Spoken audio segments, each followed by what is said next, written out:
Alors hier, on devait faire un temple, on devait se promener dans Bangkok, mais Fabien était malade, ça je vous en avais déjà parlé. Et donc je l'ai laissé se reposer en fait à l'hôtel pour qu'il récupère, donc il a dormi toute la journée. Et moi pendant ce temps-là, j'étais censée aller à la gare pour prendre nos billets de train pour donc à Taïwan et puis de Chiang Mai qu'on fera dimanche. Et en arrivant à la gare, donc je me renseigne pour les billets, tout va bien, impeccable. Et puis j'avais plus assez d'argent, donc je vais au distributeur le plus proche. Et là, impossible de retirer avec ma carte. Donc j'essaye plein de fois. Je n'y arrive pas, donc je prends la carte de Fabien qui était avec moi et ça ne marche pas non plus. Mais en fait là, du coup, je demande de l'aide et il y a une dame qui me dit non, avec ma carte, j'ai fait 3 fois le code. Et là, j'ai fait ah oui, c'est vrai. En fait, j'étais dans une période anxiogène totale. Et j'avais complètement oublié le fait qu'il y avait 3 codes, qu'on n'avait que 3 tentatives. Donc ma carte était complètement bloquée et je n'arrivais pas à retirer avec celle de Fabien. Il faut savoir que j'avais Gaspard en écharpe qui commençait un peu à chouiner, il faisait une chaleur terrible. Arthur qui lui aussi n'est pas très en forme, qui du coup n'en pouvait plus non plus dans ce brouhaha et puis cette fournaise. Donc autant dire que c'était pas la fête, moi non plus j'avais pas trop le moral. Et j'étais assez tendue et angoissée et tout ce que vous voudrez. Donc j'ai pu appeler mes parents, je me suis connectée heureusement à une borne, une agence de voyage qui a bien voulu m'offrir la connexion parce qu'en plus pour épicer le tout, je n'avais absolument plus d'argent, il me restait que de quoi retourner à l'hôtel en fait en taxi. Donc ils m'ont offert la connexion, je pense qu'ils ont eu pitié de moi et du coup heureusement mon père a pu débloquer nos cartes tout simplement. En fait nos cartes étaient bloquées pour l'international, donc c'est toujours bon à savoir quand on part, débloquer les cartes. Par contre, ma carte à moi, évidemment, elle était, elle était foutue ma carte. J'avais fait mes 3 pins faux, donc c'était fichu. Donc j'avais plus que celle de Fabien et j'avais vraiment peur de ne pas avoir, d'avoir fait justement ces 3 codes faux pour lui aussi, parce que j'avoue que j'ai limite eu un petit trou noir. Mais bon, voilà, on n'était pas sûr que ça marche pour autant, donc on était quand même coincés, même si mon papa nous avait dit bon bah ça devrait marcher.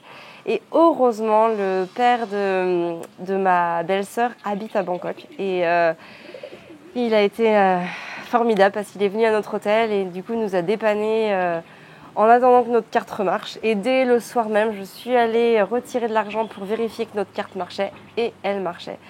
Donc ça a été un peu très anxiogène. Il faut savoir que j'étais avec mes 2 enfants, seule dans Bangkok sans argent. Fabien au fond du trou dans son lit avec 39,5 de température. J'avoue, hier, c'était pas une journée tip-top, malgré qu'elle ait bien commencé, parce que voilà, tout s'est bien passé au petit matin à la piscine. On était tranquille, on est dans un bel hôtel, c'était super sympa. Mais bon, donc voilà, aujourd'hui Fabien va un peu mieux. Il a quand même 39 de fièvre. Il essaye de faire que ça aille. Et puis Arthur, en fait, jusqu'à là, on est à Ayutthaya, qui était l'ancienne capitale de la Thaïlande jusqu'en 1757, je crois, quelque chose comme ça. Donc c'est très joli. On va aller faire une petite balade en bateau d'ailleurs après. Et en fait, Arthur n'allait pas du tout bien dans le train. Il a dormi d'ailleurs quasiment tout le trajet. Et puis ronchon, pleurer, chouiner, enfin tout ce qu'on veut. En fait, un enfant malade, tout simplement. Et depuis qu'on est arrivé ici dans notre hôtel, tout va bien. Arthur est super content. Là, il est dans la piscine.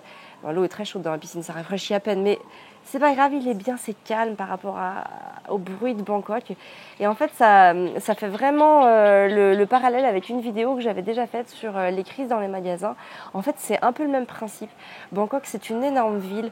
Il y a beaucoup de monde, il fait très chaud, il y a du bruit en permanence, ça ne s'arrête jamais. Les feux, les taxis, les gens, les trains, tout ce qu'on veut, en fait, ça fait un bruit énorme. Et mine de rien, ça nous oppresse. C'est un bruit vraiment oppressant.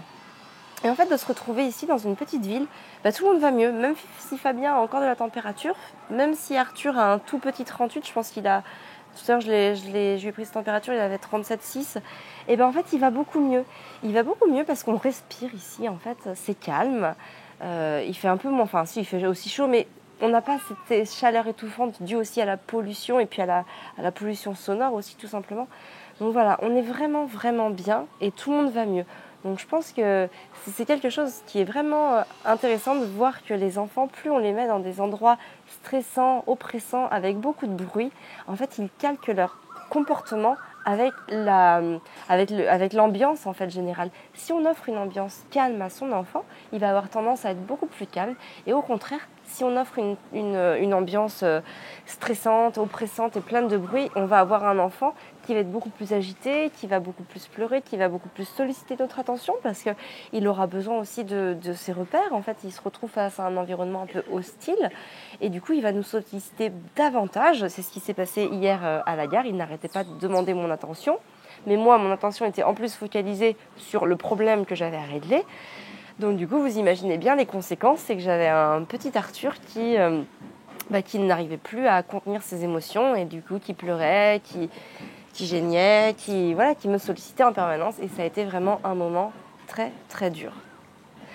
Mais bon, voilà, aujourd'hui tout va bien, donc voilà, on va rester encore un petit quart d'heure à la piscine et puis on va aller faire notre petite balade. Donc on vous emmène avec nous, restez avec nous, on va vous faire voir quelques petites vidéos sur ce qu'on va voir. Et puis moi sinon je vous dis à demain, bonne soirée.